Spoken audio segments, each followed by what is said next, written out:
Okay.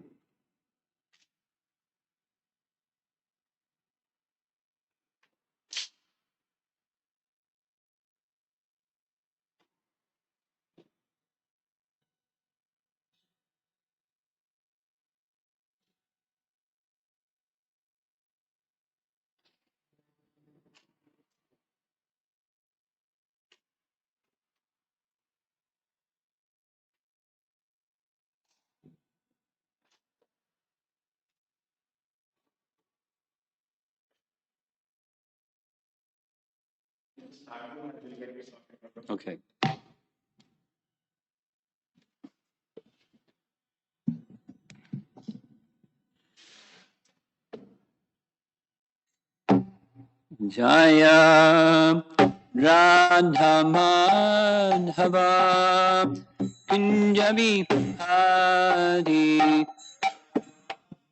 Madhava Kunjabi Jaya Radha Madhava Kunjabi Hari Madhava Kunjabihari Gopi Jana Balabha Girivardhari Gopi Jana Balabha Girivardhari Gopi Jana Balabha Girivardhari Jana Balabha Girivardhari Jasodanandana Brajajanarandana Jasodanandana Brajajanarandana Brajajanarandana Yamunatira Vanachari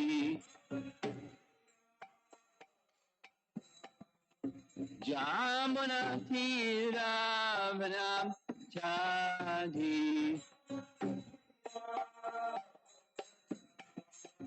Jaya Radha Madhava Kunjabi Hari Madhava Kunjabi Jaya Radha Madhava Kunjabi Hari Madhava Kunjabi Hari Gopi Jana Balabha Girivardhari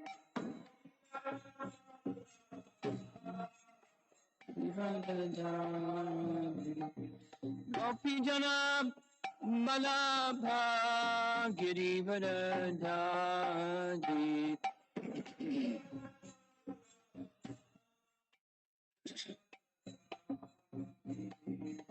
Jasodanandana Brajajanarandana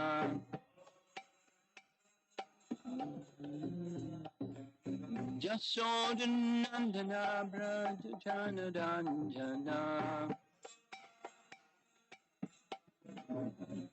Jamuna Thiravana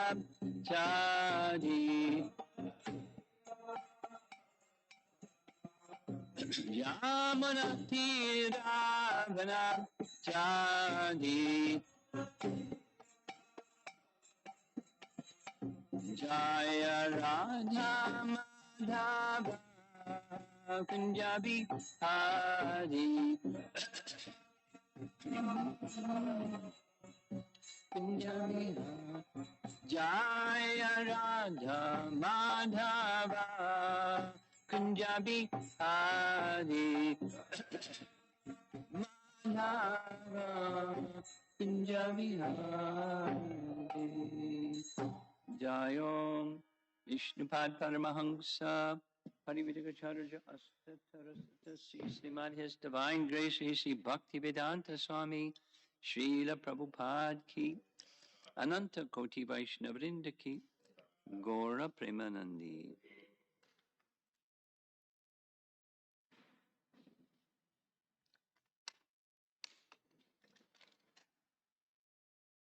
Oh, good, now it's centered.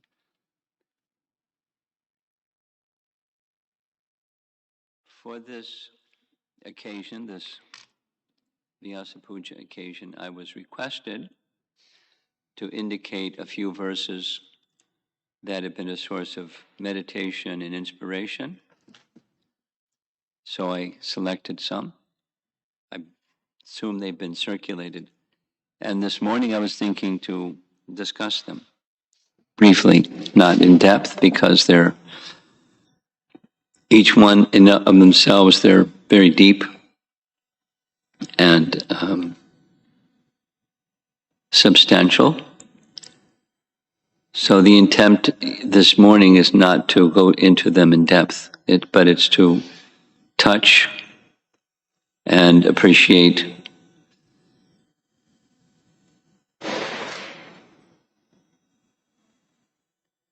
some devotees are particularly adept at shloka memorization and recitation and absorption. The very sound vibration of scripture has its spiritual benefit. Everything is, as we'll be discussing this morning, everything is resting upon sound. Spiritual realization is resting upon sound. Even the material creation is resting on sound. Everything is resting on sound. So sound is a very core, essential, dynamic for self-realization, God-realization, reviving our original Krishna consciousness. And slokas have their place in that whole process. The four that I will be speaking about are, in fact, verses that regularly are contemplations. Some of them more in detail than others. Yesterday evening, there was one sloka, Oma Jnana Timarandasya Gananjana Salakaya Chakshodan Viditam Jena Tasmai Shri Gurave Namaha. So that same message is going to spill over into these verses. We're going to start with the first verse of chapter 7, Bhagavad-gita. And we can say it responsibly. Maya sakta manak partha yogam yunyan marashrayah asamshayam samagram mam yata gyasyasi tatrino.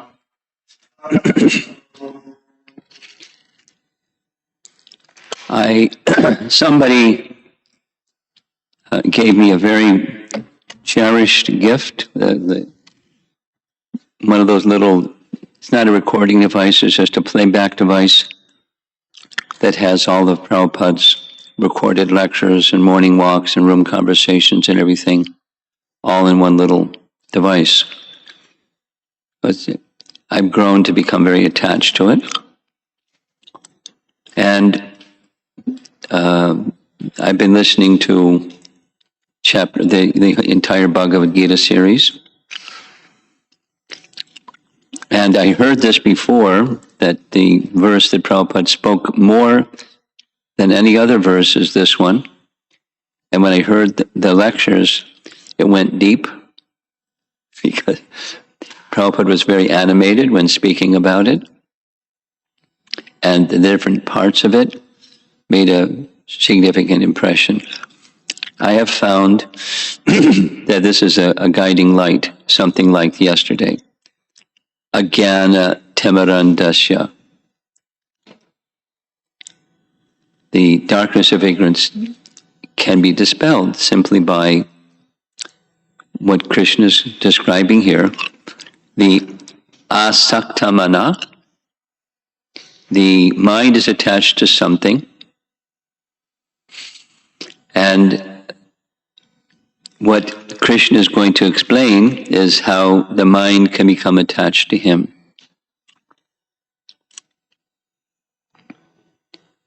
One of the most effective means to become attached to Krishna, mind attached to Krishna, is the holy name. And one of the sure tests to see how attached to Krishna you are is start chanting japa and see if your mind is attached to the form and the sound of the holy name. And the answer to that question tells what your attachment to Krishna is, attachment of the mind to Krishna is. It takes effort, as was discussed yesterday evening. And that's the next phrase, yogam yunjan. Yogam yunjan, in the word for word, is practicing self-realization. Yogam yunjan. It's a practice of yoga, practice of linking with Krishna. And then madashraya. Madashraya is in consciousness of me.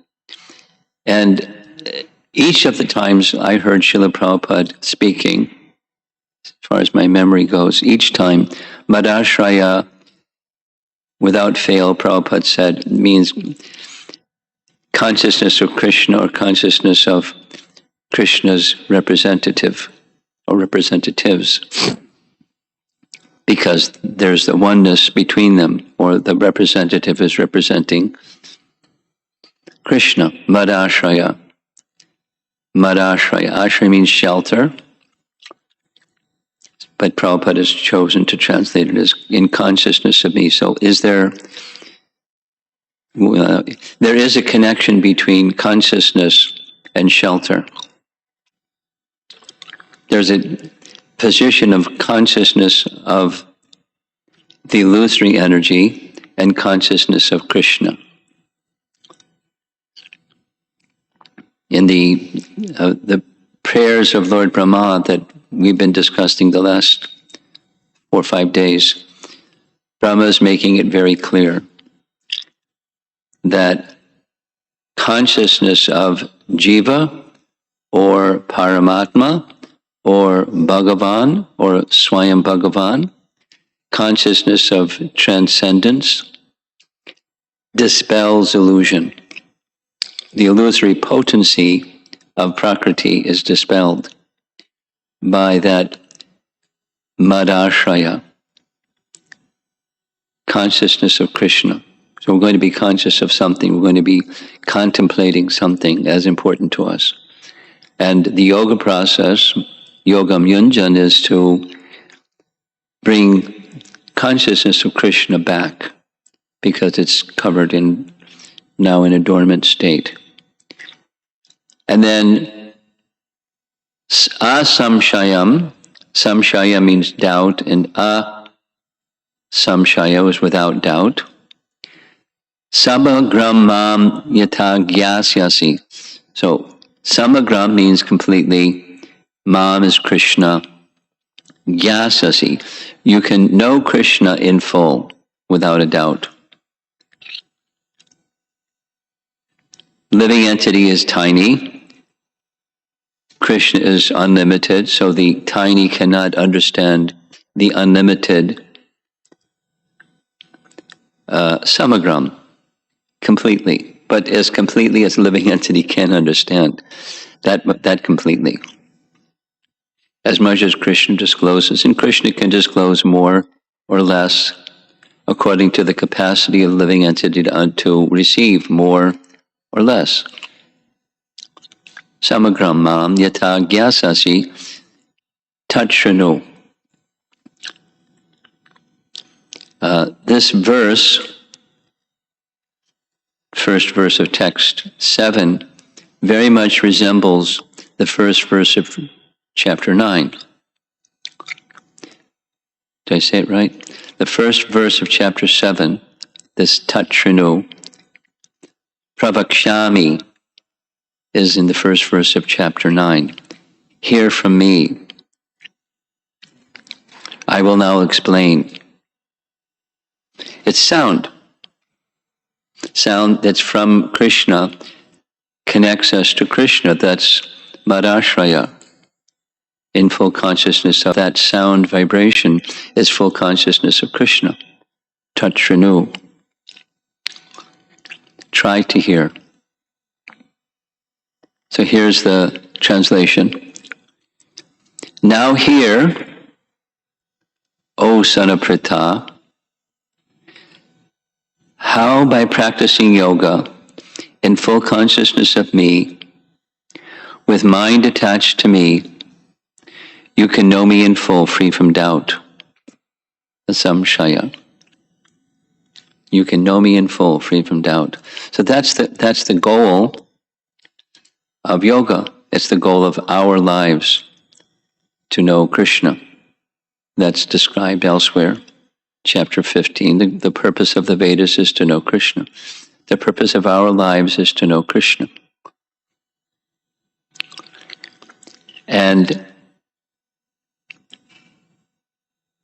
forgetfulness of Krishna is where the illusory potency, illusion, the influence of forgetfulness is facilitated. The tendency for forgetfulness is facilitated by that illusory potency, and that's what we struggle with.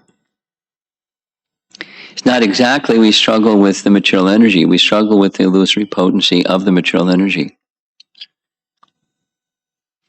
Because when one becomes Krishna conscious, we learn that that illusion is dissipated. It's finished. The material energy is still doing what the material energy does. The waves and whirlpools of the material energy still continue. Hurricanes continue, and calamities continue. But one's consciousness of Krishna, if one has taken full shelter of Krishna, then one need not be disturbed. Or, as in the words of Bhagavad-gita, when it's even in the face of the greatest calamity, the mind isn't disturbed. Now, this is not impersonalism. Let's go to Vrindavan and let's look at Nanda Maharaj when the twin Arjuna trees fall over. Is he in anxiety? In the parental rasa, is there anxiety over the child in Goloka Vrindavan? But it's a transcendental anxiety. And all the other emotions are transcendental emotions, quite distinct from the material ones. And what's the distinction? The distinction is the rootedness, the madashraya, the full consciousness of Krishna. Then there's variegated emotion, variegated experience that may look to the materialist, well, it's the same thing as here, so what's the difference?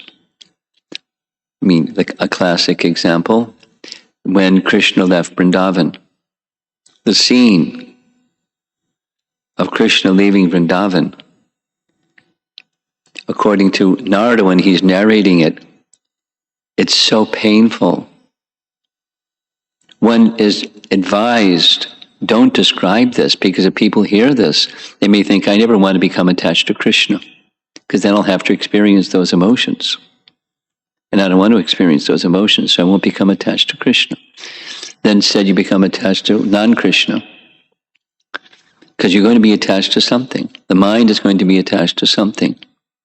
You can temporarily anesthetize the mind, but consciousness, when the anesthesia wears off, there's again emotion. So the transcendence isn't a numbing process. Transcendence is a purification process. And Krishna is going to explain. This verse, the middle 6 chapters of Bhagavad-gita are resting on this verse. Krishna is making a pledge, and he fulfills the pledge. And if one hears the how to have the mind become attached, again, our principal way, our principal way is through sound, and specifically through the name, through chanting and hearing, touch Shrinu, hearing the sound of the holy name, and all the rest of Krishna's messages which are within the holy name, messages from Krishna, messages about Krishna. Just like the original preceptor of our sampradaya, Lord Brahma. Knowledge of all the Vedas, which is to know Krishna, was imparted within his heart. Tene Brahma Hrida Adi Kavaye, from his heart. But how did that knowledge come to him from his heart? It came from Krishna, but he engaged in tapa. But his tapa was meditation upon his mantra.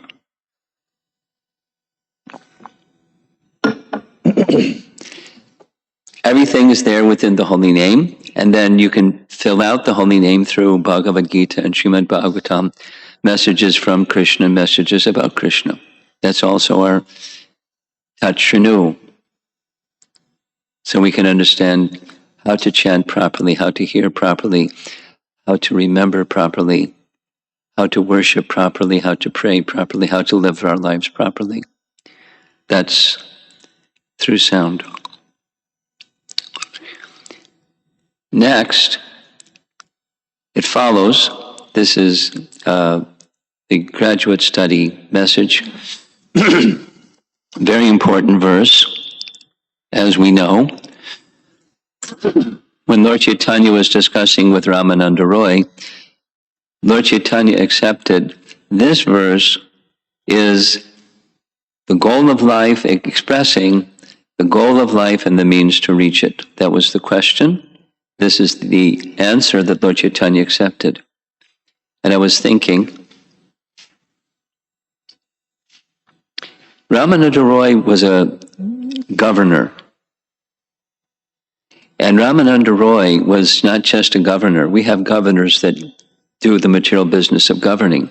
But Ramananda Roy knew scripture like at the tips of his fingers.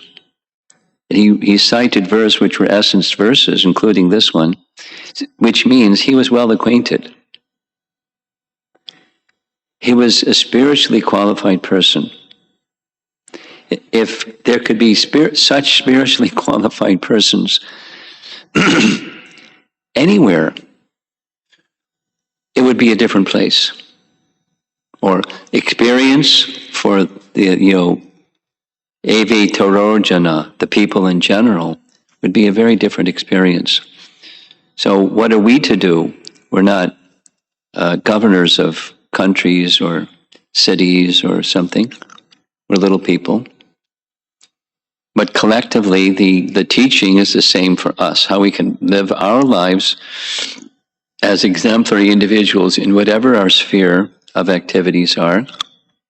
Whether you're a school teacher, or a cab driver, an engineer, or a computer programmer, or a book distributor, or a pujari, or a member of the congregation, or whatever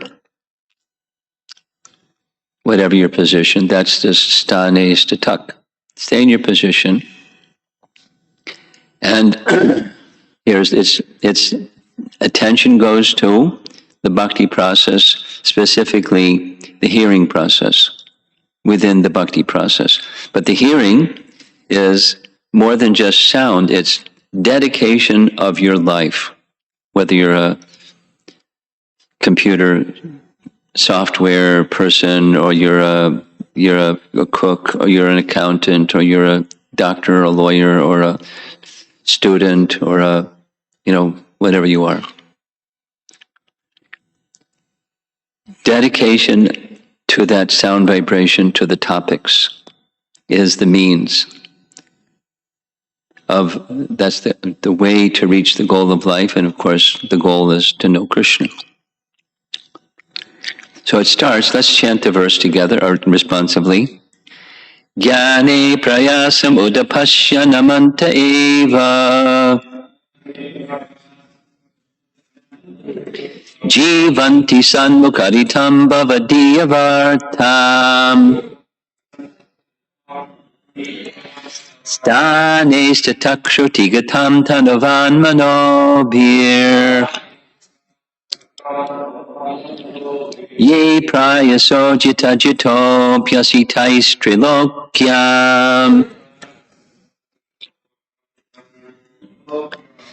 So there's several parts to this. I think I better go quickly because it's almost 8 o'clock already.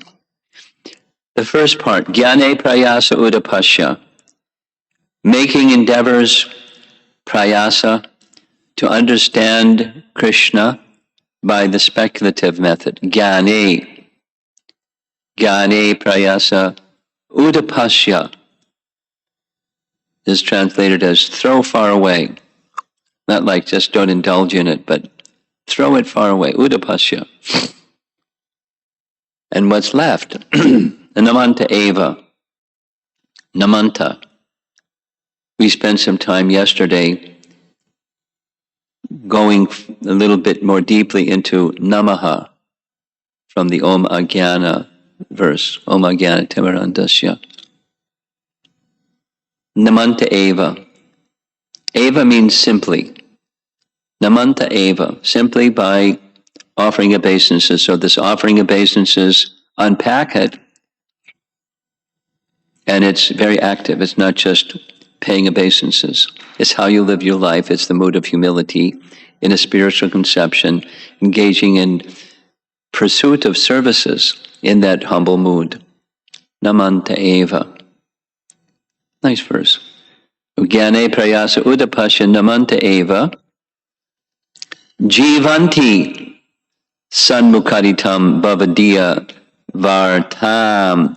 Bhavadiya vartam is translated as topics related to you.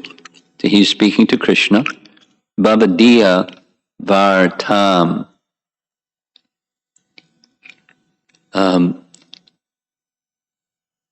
Jivanti means to live. Live. Sanmukaritam. Chant those topics about you that are chanted by the pure devotees. So where we hearing sound, where we are hearing sound vibration from, is very important. And then to live in pursuit of, or dedicating oneself, or namanta eva, those topics. This is the means. And stane statak, stay in your position. Shruti gatam. The goal is indicated by the shrutis and by the hearing process. Tanavan manobir, body, tanu, van or vak, or speech, and mana. So body, speech, and mind, dedicated to these Bhavadiya Vartan, topics related to you that are heard and chanted by the pure devotees. Ye prayasojita jito pyasi traisi lokam. One can conquer the unconquerable Krishna. Here's the translation. Those who, even while remaining situated in their established social positions, throw away the process of speculative knowledge and, with their body, words, and mind, offer respects, namanta, to descriptions of your personality and activities, dedicating their lives to these narrations. So one can dedicate their lives to these narrations regardless of what your social position is, your occupation is, your ashram is. It's a transcendental principle. It's beyond the modes, it's beyond varnas and ashrams, it's beyond anything that's temporary. It's the soul's connection with Krishna through dedication to these wonderful topics, Bhagavad-gita Vartan, which are vibrated by you personally and by your pure devotees. That's this same message. This San Mukaditam, spoken by the devotees or spoken by Krishna. Same as the previous verse. Madashraya. Shelter in Krishna, shelter in Krishna's devotees. That means shelter in Krishna means the sound. Shelter in the devotees means the sound. There's the person, and the person is accessed through sound. The deeper sense of the person is accessed through sound.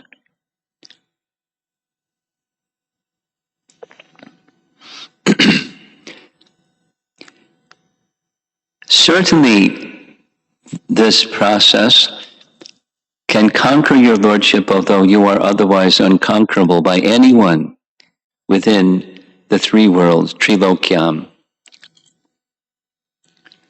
So I'm going to focus again, as we did yesterday evening, on this word Namanta Eva. Somebody that was hearing these prayers of Lord Brahma asked it twice in a question. I'm trying, Namanta Eva, Namanta Eva, Namanta Eva, and there's so many disturbances, it's like I lose the Namanta. And I lose the Eva part too. It's not simply. So this Namanta, Eva, comes from Namaha. Here's the Padma Purana reference, written by Jiva Goswami in his Bhakti Sandarbha. Ma represents ahankar, and na represents negation of ahankara. Thus, by uttering Namaha, one negates one's independent attitude. Of course, it's not just uttering the sound, it's entering into the force and purpose and meaning of that sound, because otherwise we can mechanically say Namaha or Haribol Prabhu or something like that. It's just mechanical. It's not full in devotion. That's certainly more common than full in devotion. So, the jiva is dependent on the Lord. He lives with dependence. Therefore, one should completely reject the idea of accomplishing by one's own capacity. Sounds like Jnane Prayasa Udapasya. Nothing is left to be accomplished by the ability of the Lord. It's an interesting grammatical construction. Nothing is left to be accomplished by the ability of the Lord. One meaning, one way to understand that is, when the Lord accomplishes something, what's left? Or if you're not thinking of yourself as the doer, but you're thinking of the servant, you're fully dependent on the master, and there's nothing left for you to do. It's all being accomplished. The instrument is the instrument, and the accomplisher is the Lord. If one is in that Namaha or Namanta Eva consciousness, consigning one's body to the Lord, one should serve him. That's Namaha explanation, or Namanta Eva. So one who takes this position, the service position, free from false ego and doership, thinking oneself meant for the Lord's service. Very, very similar to Prahlad Maharaja's teaching in the 7th canto Bhagavatam. His expression to Lord Nrsimhadev is, there isn't anything else between us than one thing. You're the master, I'm the servant, and that's it. So you indicate to me what you want, and it's my opportunity to engage in some service. So that's the Namanta Eva message. So Let's go back to the verse. It's a nice verse. Jnane prayasa udapasya namanta eva jivanti sanmukharitam bhavadiyavartam stanes tatakshutigatam tanavan manobir ye prayaso jitta jitopi asya taistrilokyam. This is a nice, in the course of your day, I encourage, find verses that are meaningful to you, as this one is for me.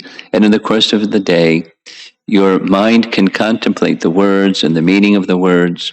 And there's Shakti, there's spiritual potency, there's Bhakti Shakti within these messages of your favorite verses. So let's go forward. There's the downside. Supposing somebody doesn't hear this and doesn't heed it, then there's consequences, and there's also a resolution to those consequences. This has been a favorite verse for a long time, so let's say it together. Bhayam dutiyam abhiniveshitak syat ishadapetasya viparyayo smritihi tamaya yato buddha abhajetam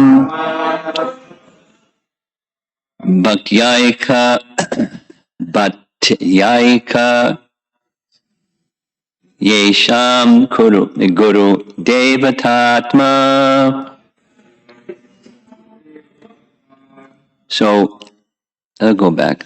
Bhayam dvitiyam abhiniveshitak. This word abhinivesh, my first encounter with the word abhinivesh came from Vishwanath Chakravarti Thakur's Madhurya Kadambini. And in his Madhurya Kadambini, he's describing one of the obstacles on the path of bhakti. And abhinivesh is one of those obstacles. It's a general absorption in their specific desire for an object of the senses, for sense gratification. Somebody may have their favorite object or objects. And abhinivesh describes an overall propensity for material enjoyment. Abhinivesh, absorption in a pervasive sense. So when there's abhinivesh in dvitiyam, or duality, or seeing things separate from Krishna, then bhayam syat, fear arises. That's part of Maya. Fear. It's one of the core emotions in material absorption is fear. Someone can be a bully and I have no fear. And make a decal, put it on your car, and say, "No fear." But that's bluff, because there's fear. Bhayam dutriyam abhiniveshitak syat. Then Isha, that's the Supreme Lord, apetasya. Apetasya means one who has turned away. Apetasya, from Isha. You've turned away from the Isha. Viparyayo. Then comes misunderstanding. Asmriti. You forget who you are, you forget who Krishna is. And fear is there, is predominating or pervading. Then, tan maya yato buddha abhajet. Tam, one should worship fully, abhajet, the personality of Godhead. Tan maya yato buddha abhajet tam. Then hearing from the spiritual master, or those who are representing the personality of Godhead. This is the remedy. Fear arises when a living entity misidentifies himself as the material body because of absorption in abhinivesh, absorption in external illusory energy of the Lord, absorption in. When the living entity thus turns away from the Supreme Lord, he also forgets his own constitutional position as the servant of the Lord. This bewildering, fearful condition is effected by the potency for illusion, called Maya. Therefore, so now that was the bad side, here's the good side. Therefore, an intelligent person, this Buddha person, should engage unflinchingly in the unalloyed devotional service of the Lord under the guidance of the bona fide spiritual master, whom he should accept as his worshipable deity, Devatatma, and his very life and soul.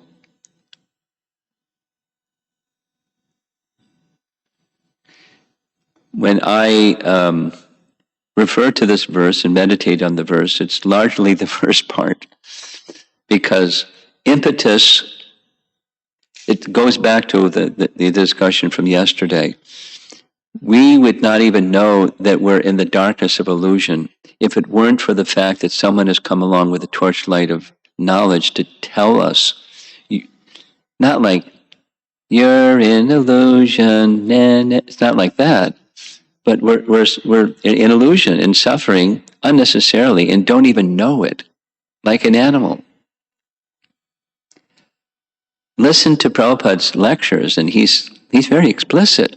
You know, most people don't get it. Think you're talking about somebody else, not them. He's talking about them. Living our lives in ignorance of who we really are. And so part of understanding who you are is to understand you don't know who you are.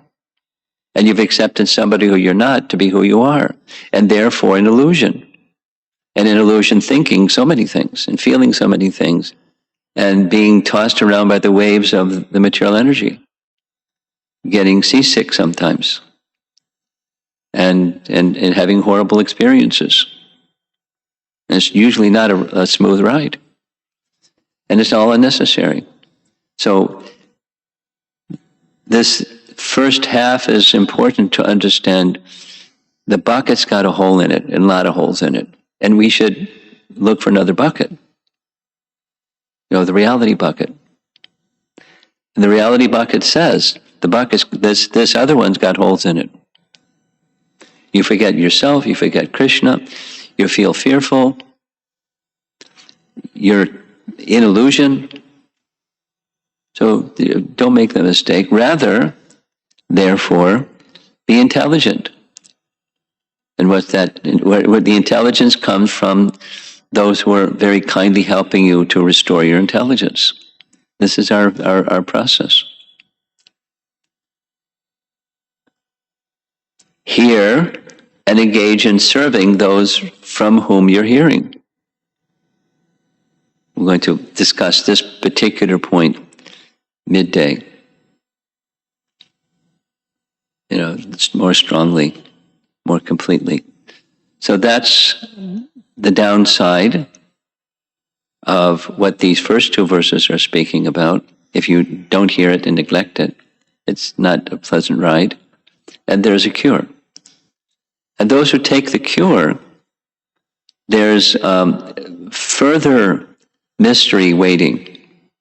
And so, because of covering these chapters from the 10th canto, including the Damodar Leela during the Kartik month, I have become particularly fond of this verse. Nachantar nabihir yasya. Anta and Bahir. The Supreme Lord has no interior, no exterior. Na purvam, napi chaparam. Let's go to the translation. The Supreme Personality Godhead has no beginning and no end, no exterior and no interior, no front and no rear. In other words, He is all-pervading. Now this is Shukadeva Goswami speaking, after having narrated the pastime of Mother Jasoda trying to bind Krishna, and she's not successful, and then finally she binds Krishna. She can't bind Krishna because he's all-pervading. How can you put a rope around something that's all-pervading? You can't. I mean, you can try, but it's not doable. Not doable. It's not possible. Because he's all-pervading. Then, because he is not under the influence of the element of time, for him there is no difference between past, present, and future. He exists in his own transcendental form at all times. He manifests and then not manifests. He has his birth and he disappears, performs pastimes. But he's beyond time. He's doing things apparently within the purview of time, but he is existing beyond time. This is Shukadeva Goswami narrating truth about Krishna.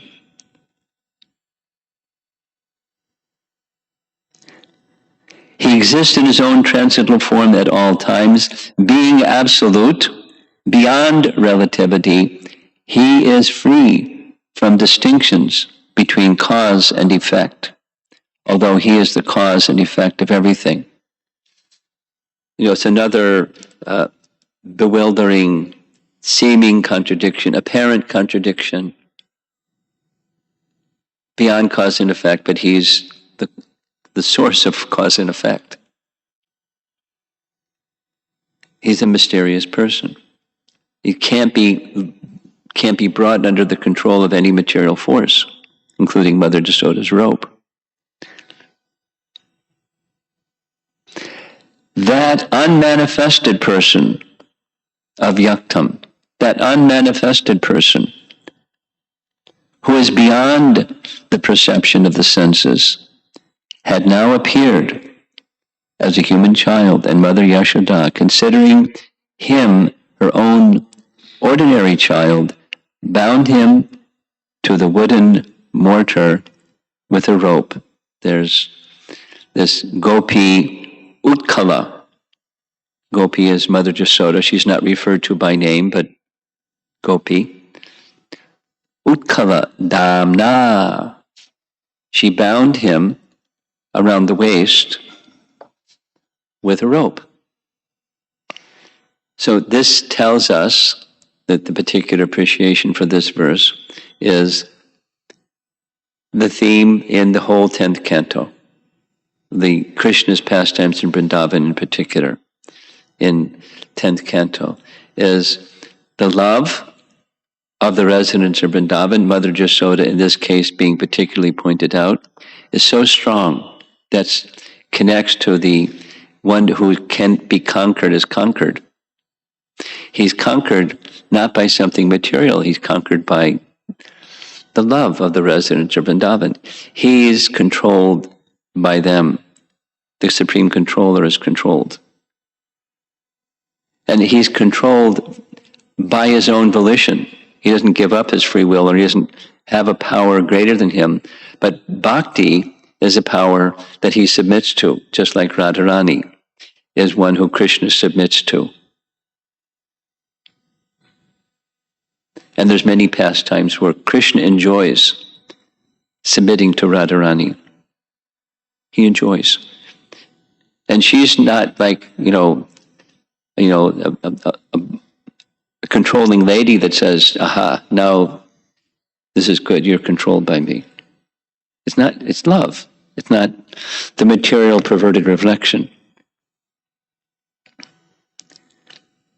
Next weekend, by Krishna's kindness, assume everything happens, I'm going to spend some time, a 4-part seminar series on Govardhan Prikrama. And one of the many pastimes, is the tax pastime, Dan Lila, or Danakeli, We all know Danakeli Mataji. So the pastime of tax, dan.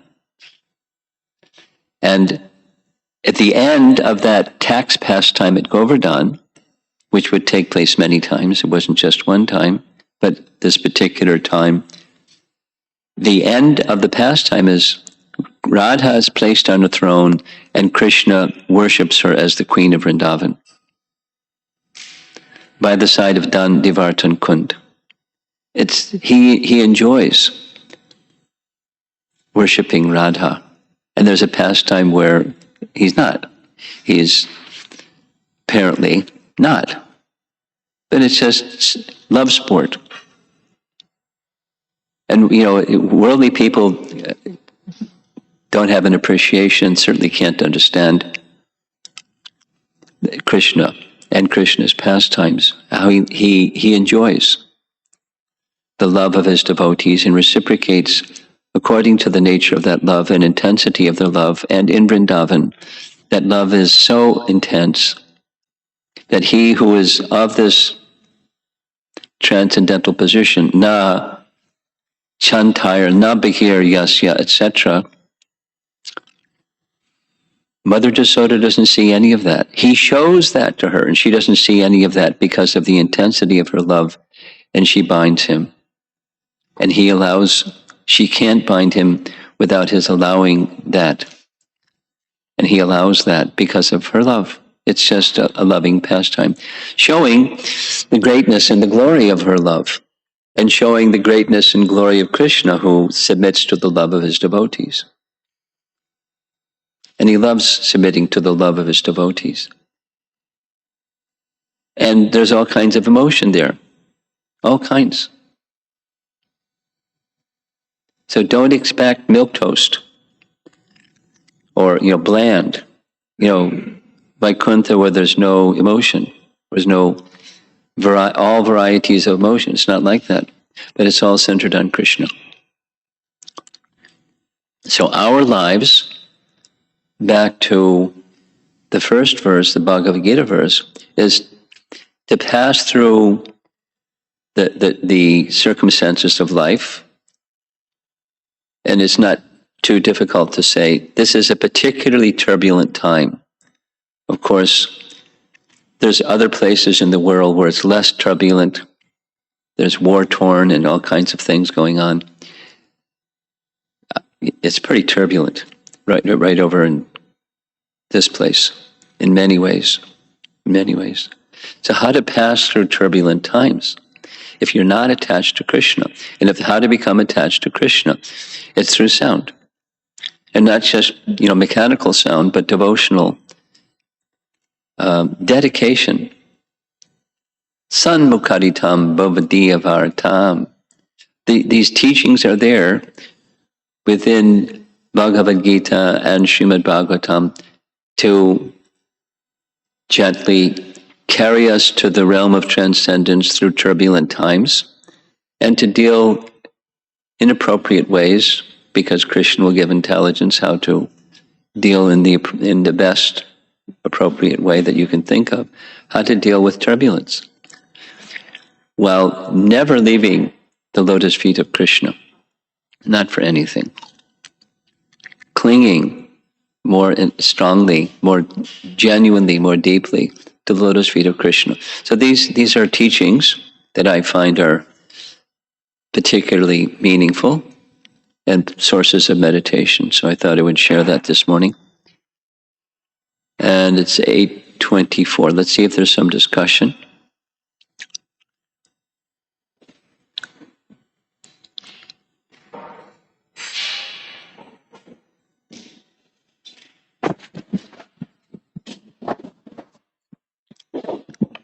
I have 3 questions, Maharaj. I don't know how much I can ask. Just do one.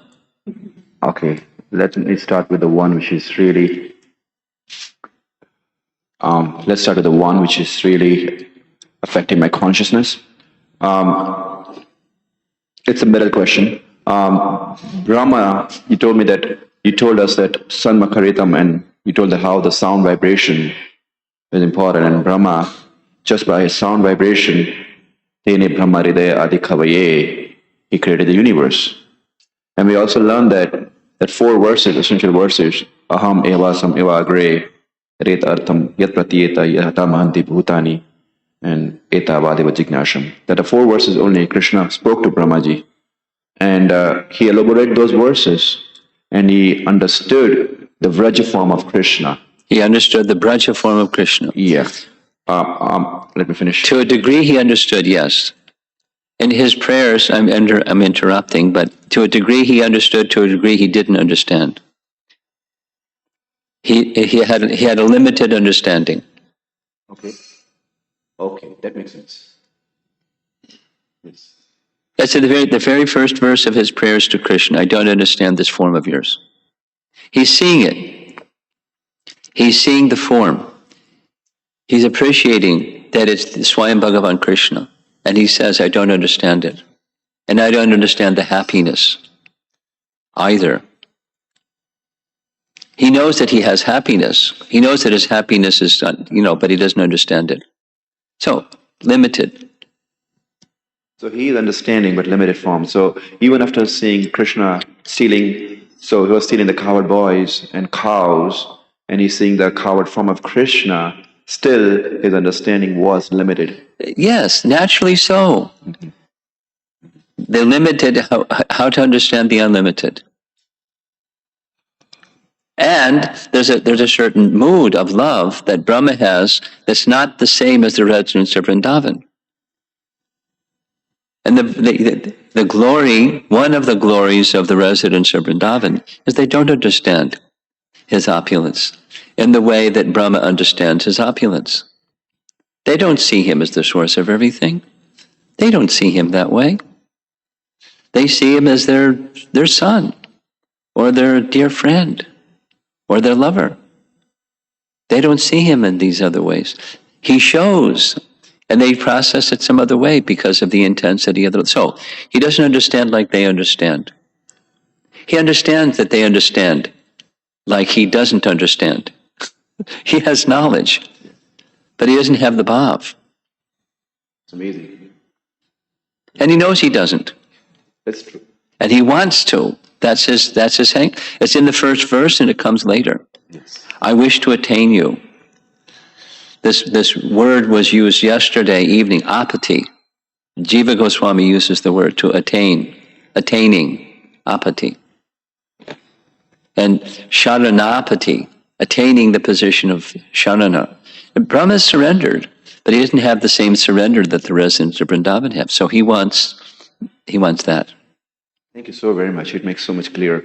Am I allowed to ask second question or no? No, let's go. We'll come back if there's time. Thank you. Hare Krishna Maharaj, and I want to glorify something in you that how is that? How are you able to know the mind of others? Like, for example, of mine, today what a wonderful thing happened. Just before coming to here, I was just reading one verse from 11th canto. From where? 11th canto. 11th canto. Yeah, it's very nice verse. That exact verse you are explaining here today. So that verse is telling fear, distraction, illusion, and what else? Illusions, and so many things others. It is the part of, or it is the characteristic of false ego. Then they are exact same thing you explain here, fear and everything. So I was wondering how you are able to know and what is the connection between, and how you, in one time you told also in your Bhagavatam class that it is because of super soul. So That is what? What was the last part? Super soul.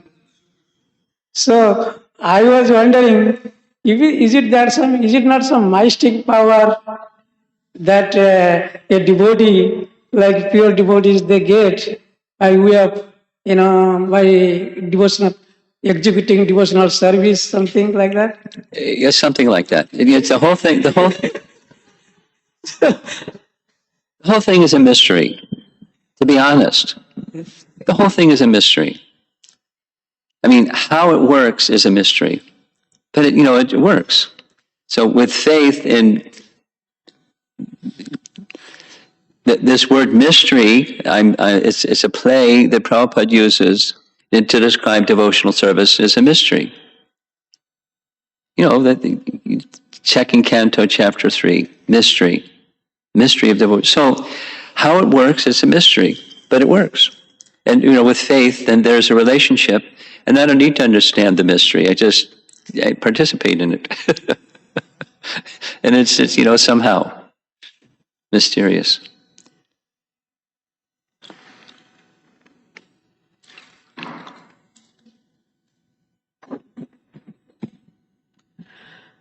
When you explained 7.1, you said Bhagavad-gita, middle 6 chapters, Krishna is making a pledge and he's keeping the pledge. Yes. So can you explain what's the pledge? The pledge is, I am going to explain to you how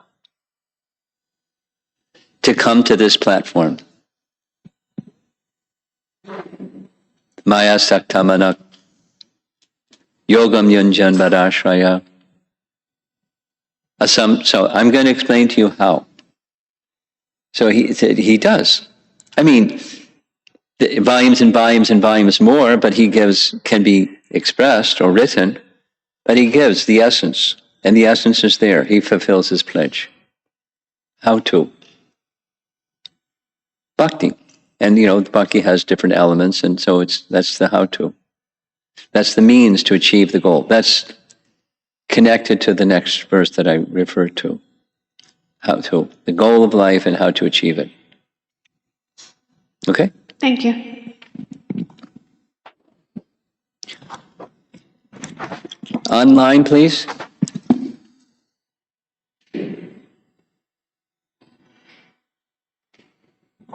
This is from Yamuna Jivan. Bhagavad-gita 7.1 speaks that the goal is to know Krishna. Other verses mention the goal of life is to be attached to Krishna or to love Krishna. Some speak the goal is to attain his nature or his abode. Is there a qualitative difference if a devotee sharpens their personal goal to be one or another of the above-mentioned goals? My answer to that is two things. The orientation of heart is the sharpening process. And as long as the orientation of heart is consistent with Siddhanta, you're fine.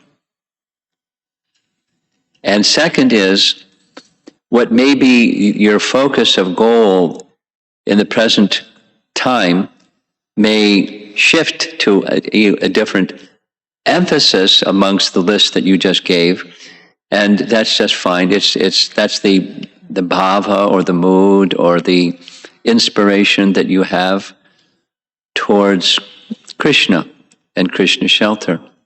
It may change over time, but make sure it aligns with Scripture. Kumarika Devidasi. Yesterday you said that first we should receive the fullness of mercy. What should we do to receive the fullness of the mercy of the spiritual master? Open your heart, make it clean, and be eager. And it's gradual, like the rising of the sun. Next. Somya Mataji, the absorption and relishing scriptures in my spiritual master is very attractive for me. Is that okay to meditate and hanker for little taste? That's a comment, not a question. No, the question is it okay for her to meditate? Yeah, that's called following in the footsteps. That was yesterday evening's discussion, following in the footsteps. Follow in the footsteps. And by that inspiration of what you described will help you feel deeper attraction to go beyond mechanical into the devotional realm. Rupa Vilas Das. Krishna says in Bhagavad-gita 7:1, you can know me in full. But elsewhere in chapter 10, he says, no one knows me. So what do we understand about samagram in 7:1?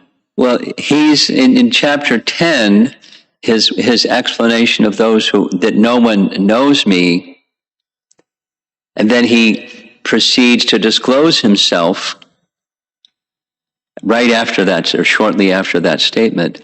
He's referring to the list of people that don't understand him. That is to say, one can understand him by the bhakti process, not otherwise.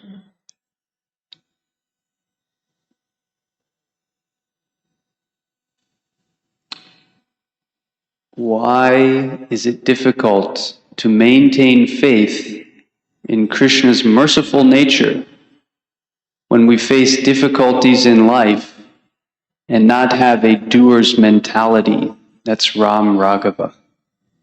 Well, our dear friend, false ego, our lifelong companion and best buddy. So that's why.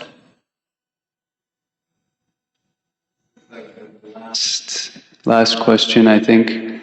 Janamijai Satyavrata Das.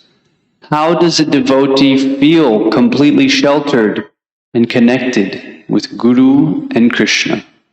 How? How does the devotee feel connected? Well, from the heart.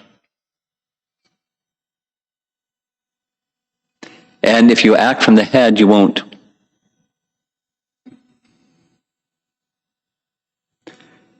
Okay, I think okay, yeah. Hare Krishna Maharaj. Mask so I can hear you better, thanks.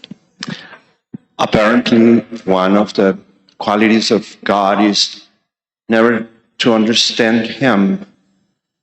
We're always doing things and reading and learning, but we're always going to be 2 fingers short to try to understand the mystery of God and the mystery of His greatness. For as much as we do, we're not ever going to understand Him. Does that make you feel uncomfortable? No, actually keeps on pushing me to learn more about Him. I know I am not going so now the punchline. understand Him, and that mysterious aura around that impossibility to grasp Him keeps me going. Okay, so that you're making a comment. Is there a question connected? It's a comment. It's a comment. Okay. Yeah. Okay. Get used to it. Supposing that lovely day comes that you become eligible for entrance into Vrindavan. You attain Braja Prem. Supposing that lovely day comes. Then you'll also be in the same space.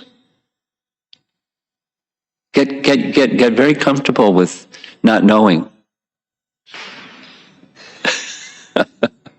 And that's always, but the merciful Krishna then becomes bound by such love, although it may not look like it, or it may not even feel like it. Krishna leaves Vrindavan. And they're not just the gopis, everyone's brokenhearted. So the 2 fingers too short applies there also. But it's not that Krishna is cruel or that that they're smashed. It's explained. Even when Krishna is explaining to Uddhava, they're experiencing ecstasy. It's a type of ecstasy. Now that's another mystery. The 2 fingers too short mystery. Krishna is bound by their love, by being not present. And that's the 2 fingers too short, in a very unusual manifestation. But that's part, as we read, that verse from Padma Purana, we are dependent. Dependence is our existence. We have free will, even we're dependent. But it's always 2 fingers too short.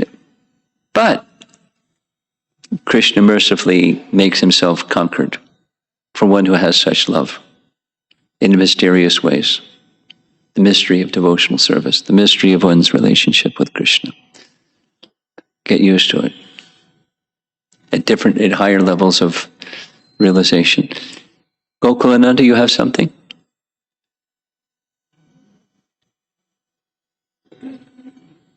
Okay. Parama Karuna, you're next.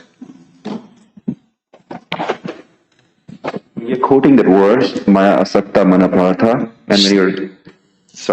and when you're giving the meaning of Mad Ashraya, means shelter of Krishna, and more specifically the shelter of representative of Krishna. And when you're giving a lecture, I was thinking that this is more impersonalism, and you told, don't consider it as impersonalism. And then you quoted how Nand Maharaj is worried about Krishna. And so that level for Mad Ashraya is more on the Prema Ruda platform, where the people are really totally involved in Krishna Prema. Yeah. But when the people are at the level of sadhaka, they Yes. have to hear from the speaker. Specifically, I'm using the word speaker because I'm sorry, this is a doubt which I'm facing from a long time. Let's say the speaker is speaking about Samagra Mam, that surrender to Krishna, and he may not be at the level of Prema Ruda or higher level, but he's speaking from the disciplic succession that this is a way to surrender to Krishna. Is it possible for a hearer to get the proper description or knowledge from that speaker, and his surrenders become solid to Krishna? 2 things. Yes, because it's Krishna speaking. And the second thing is that if the transmission, in the example that you're giving, if the transmission is not 10% pure, Krishna will assist you to get that which is 10% pure. He will help you along the path of bhakti up to the stage of being with him. That's for sure. Clears it out. The 4 verses you quoted, you started from Maya Asakta, and second verse you quoted Jnanena Prayasa Udapasya. Yes, yeah. And then third one you quoted Bhayam Tvitiya. And all these verses, the most important thing was absorption in Krishna's katha. Yes. And the last verse you quoted is Nacha Antar Na Bahiryasya. It's a great way to end the class. Nothing is, I'm sorry, but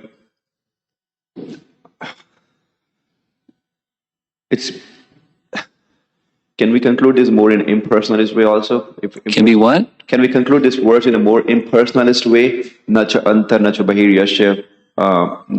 He is not in and not out, but still he get bound by Vrajvasis. But Vrajvasi doesn't care for that, right? What is the what? Speak slower. Vrajvasis, they don't care for he's inside or outside, or I'm trying to understand that this last verse. It's part of Braja Prem. I selected it purposefully at the end because it inspires me, and there's volumes of commentary on this verse and referred to in other places about this verse that has to do with 2 things. It has to do with the inconceivable, unlimited and inconceivable potencies of Bhagavan. Bhagavan said, the other way. Bhagavan has unlimited and inconceivable potencies. Bhagavad Sandarbha is expanding on that simple point. A vast part of it is to understand samagram. One must accept that there's potencies within Krishna that are contradictory and inconceivable and unlimited. Contradictory and inconceivable and unlimited. And that's part of understanding Krishna. So that which is inconceivable you can't understand, but you can accept in principle unlimited and inconceivable and contradictory simultaneously. There's such potencies. And one may not understand all that about Krishna, as the residents of Vrindavan may not understand about Krishna. They just see him with such intensity of love. So there's the majesty or opulence and there's the sweetness. And their sweetness is so strong it just eclipses the majesty. And they're existing simultaneously. He can't be bound and then he can be bound. And it's resting upon him. His Ichha Shakti, his desire makes this happen or that happen. And it's very fluid, and it's his happiness, and he loves the happiness with his devotees.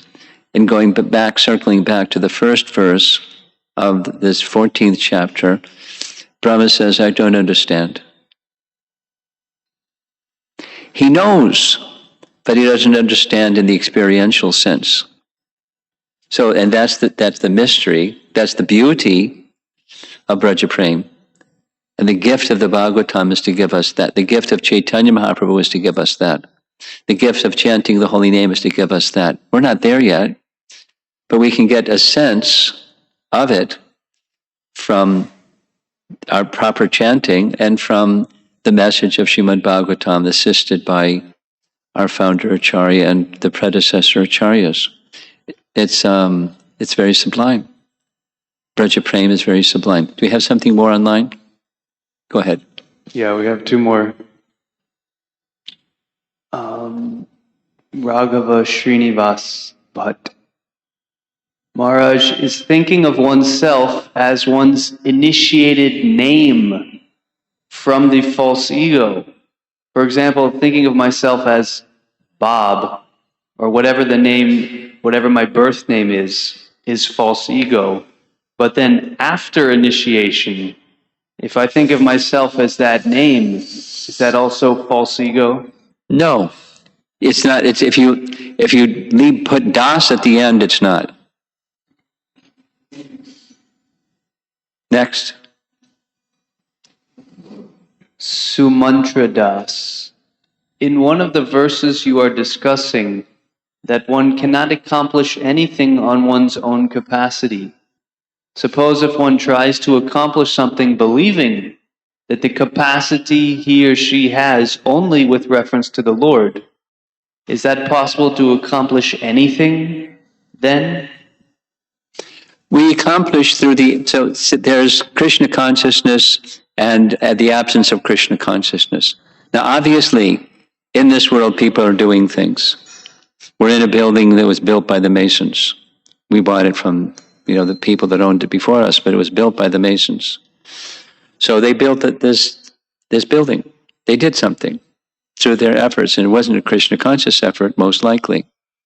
I mean, something about God, but not a Krishna conscious effort, most likely. So you can do things and achieve results, and there's bondage to those things and the results, and trying to be the enjoyer of the results. And that's the illusion of material existence. Liberation from that illusion of material existence is not that, well, after all, Krishna is the doer, I can't do anything, so I'll just sip lemonade and lie in a hammock, and the books will be distributed, and the deities will worship themselves, and the offerings will be cooked by themselves. And so we make some endeavor, prayasa, we make some endeavor that's with acknowledgement that this endeavor alone isn't what's making the thing happen. There's 5 factors to action. One of them, chapter 18, Bhagavad-gita.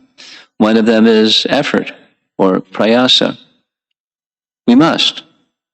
Devotional service requires we make some effort. But we're not the creator of the result. That's for sure. Although we may think we are. But we're not the creator of the result.